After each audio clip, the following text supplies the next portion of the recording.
तीन मुस्लिम देशों ने इजराइल को उसी के अंदाज में सबक सिखाने का ऐलान कर दिया है। मतलब ये कि युद्ध बम बारूद से शुरू होगा।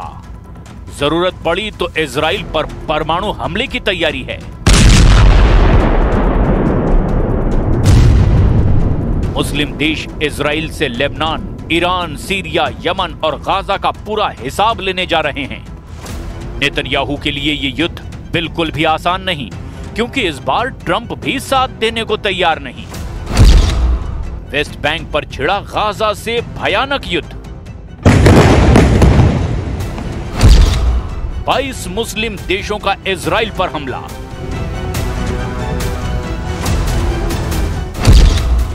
ट्रंप के बीबी को कुचल डालेगा तुर्की। इजराइल बोला सीज फायर नहीं, बंकर फायर।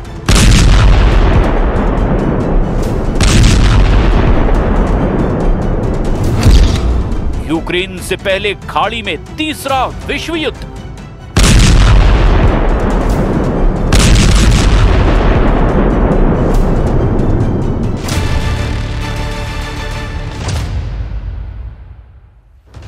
वेस्ट बैंक पर नेतन्याहू की टेढ़ी नजर ने महायुद्ध भड़का दिया है। इजराइल की हरकत से ट्रंप के भी होश उड़ गए हैं। प्रेसिडेंट ट्रंप ने सफाई भी दी है कि इजराइल कुछ नहीं करेगा, इजराइल वेस्ट बैंक से दूर ही रहेगा।